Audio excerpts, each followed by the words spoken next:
In this video, we're going to be discussing mutual funds, index funds. We're going to talk about the differences and how they work.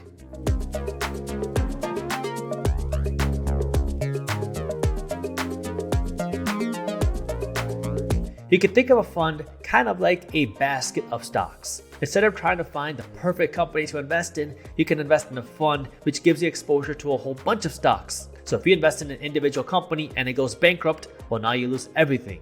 This is where funds come in handy, kind of like the S&P 500, which gives exposure to the biggest 500 companies in the stock market. So a fund is a way for you to lower your risk by investing in a group of companies instead of just one.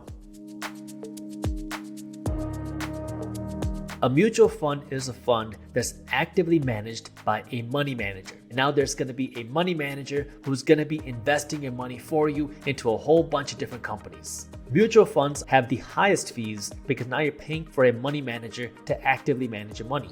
So it's not uncommon to see a mutual fund charge you between 0.5% and 2.5% in fees to manage your money. And this is money you have to pay every year on your assets, whether you make money or you lose money. Some mutual funds will have minimums. They will say that you have to invest a minimum of, say, $500 or $1,000 to invest in a mutual fund, but you're also seeing other mutual funds lift their minimum requirement, so they no longer have a minimum to invest. Now, depending on how you purchase your mutual fund, you might be able to trade it easily like a stock, or you might not be able to trade it so fast. If you buy a mutual fund directly from the investment company that's issuing the mutual fund, you might not be able to trade it more than once a day. But if you buy a mutual fund from a brokerage and this mutual fund is trading like a stock, well, then you'll be able to trade it much easier throughout the day. Some of the biggest pros of a mutual fund is it allows you to diversify your money. So you're not investing in just one company, you're investing in a basket of stocks. And the second pro is you don't have to find the best investment yourself. You have a money manager that's working to invest your money for you. But some of the biggest cons with a mutual fund is your fees are very high.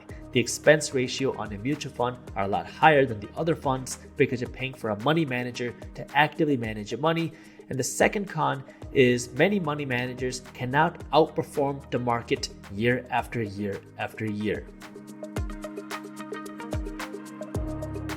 An index fund is similar to a mutual fund where it's a basket of stocks that you can invest in, but unlike a mutual fund, it's not managed by a person, it's managed by a computer, so the fees with an index fund are significantly less. For example, you have index funds that give you exposure to the S&P 500, which is the biggest 500 companies in the stock market. If a company falls out of the S&P 500, it becomes smaller, well then your computer will automatically kick that company out of your index fund and it'll bring in a new company. So your fees are significantly less, and now you can get exposure to the general stock market or an index in the stock market and pay less money in fees. Most index funds will have a minimum money requirement. Some index funds might require $1,000, some may require more, some may require less. But again, kind of like mutual funds, index funds require you to invest this money, but some index funds are starting to lift this minimum requirement. When you buy an index fund, you're purchasing the price of an index fund at the close of the previous day because index funds are not actively traded throughout the day, so you don't get to see the real-time prices the way you can a stock. Some of the biggest pros of an index fund are, again, you get diversification because now you're not investing in just one company, you're investing in a basket of stocks, and it's passive. You don't have to manage your investments, you have a computer that's managing investments for you. Some of the biggest cons with an index fund are: one, you're limited to how often you can buy or sell your index funds. And second, many index funds do have a minimum investment, which means that you might not be able to buy into an index fund if you don't have enough money to buy into it. The goal with an index fund is often to match the market. When you invest in an index fund that gives you exposure to the general market, all you're trying to do is get the returns of the market. When you invest in a mutual fund, your goal is to beat the market. But the risk with that is that many money managers will not be able to outperform the market, especially after you factor in the fees year after year after year.